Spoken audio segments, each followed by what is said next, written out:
এইমাত্র পাওয়া আবহাওয়া অধিদপ্তরের সর্বশেষ আবহাওয়া রিপোর্ট থেকে আজকের সবচেয়ে গুরুত্বপূর্ণ খবর। আজ রাতেও বাংলাদেশসহ পশ্চিমবঙ্গের উপকূলীয় অঞ্চলে বিক্ষিপ্ত মেঘ, বৃষ্টি ও বেলা বাড়ার সাথে সাথে বৃষ্টি ঝরঝর করে চলেছে। আবহাওয়া অফিসের সতর্ক সংকেত অনুযায়ী ঘূর্ণিঝড় ফেঞ্জাল উপকূলে আঘাত হানতে পারে বলে জানানো হয়েছে। বাংলাদেশ আবহাওয়া অধিদপ্তর বলছে, আজ ও আগামীকাল দেশের দক্ষিণ ও মধ্যাঞ্চলের একাধিক জেলায় মেঘলা আকাশ ও বিক্ষিপ্ত বৃষ্টিপাতের প্রবণতা থাকতে পারে।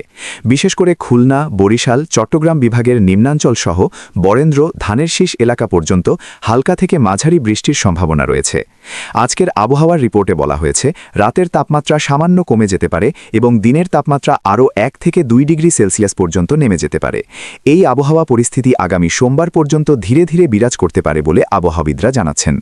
বর্তমানে বঙ্গোপসাগরে ঘূর্ণিঝড় ফেঞ্জাল অবস্থান করছে এবং এটি উত্তর পশ্চিম দিকে অগ্রসর হচ্ছে। এর প্রভাবে সমুদ্র বন্দরগুলোতে 2 নম্বর দূরবর্তী সতর্ক সংকেত দেখিয়ে যেতে বলা হয়েছে। চট্টগ্রাম, কক্সবাজার, মুন্সিগঞ্জ, পায়রা ও মোংলা সমুদ্র বন্দরগুলোকে পর্যায়ক্রমে সতর্ক থাকার আহ্বান জানানো হয়েছে। আবহাওয়াবিদদের মতে, উত্তর বঙ্গোপসাগর ও গভীর সাগরে মাছ ধরার নৌকা ও ট্রলারদের কোস্টলাইন থেকে কিছুটা নিরাপদ দূরত্বে অবস্থান করতে বলা হয়েছে এবং পরবর্তী নির্দেশ না পর্যন্ত সমুদ্রযাত্রায় বিশেষ সতর্কতা অবলম্বন করতে হবে। এদিকে সারা দেশে আজ আকাশ আংশিক থেকে মেঘলা থাকতে পারে এবং দেশের উত্তরাঞ্চল ক্রমশ শুষ্ক আবহাওয়ার দিকে অগ্রসর হলেও দিনের বেলায় আংশিক মেঘে আবদ্ধ থাকবে।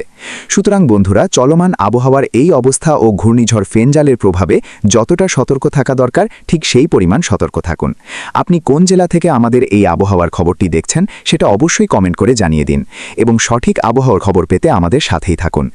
এবার জানতে চলুন সারা দেশে আজ এবং আগামীকাল আবহাওয়া কেমন থাকতে পারে। বিস্তারিত রিপোর্ট জানতে আমার চ্যানেলটিকে সাবস্ক্রাইব করে রাখুন। ধন্যবাদ।